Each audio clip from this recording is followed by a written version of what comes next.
हरे भरे जंगल के अंदर लुमो नाम का एक छोटा हिरण रहता था।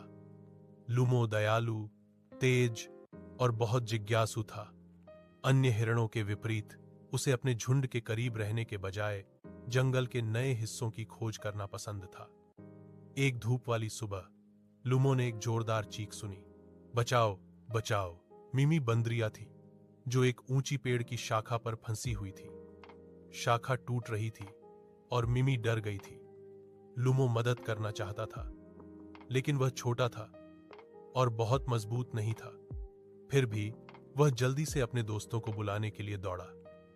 जल्द ही भालू बोरो, बाघ टीका और तोता किकी दौड़ते हुए आए।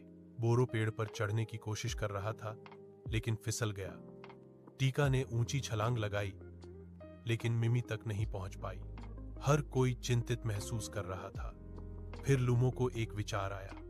उसने किकी से ऊपर उड़ने और धीरे से मिमी को शाखा के किनारे के करीब धकेलने के लिए कहा। उसी समय बोरो अपनी बड़ी बाहों को फैलाकर नीचे खड़ा था। मिमी कूदी और धड़ाम वह सुरक्षित रूप से बोरो की बाहों में उतरी।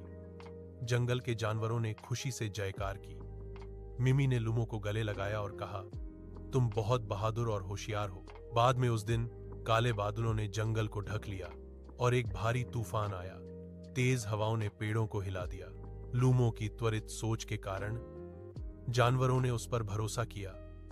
उसने सभी को एक सुरक्षित गुफा में निर्देशित किया, जहां वे गर्म और सूखे रहे। जब तूफान खत्म हुआ तो जंगल फिर से ताजा और हरा भरा लग रहा था।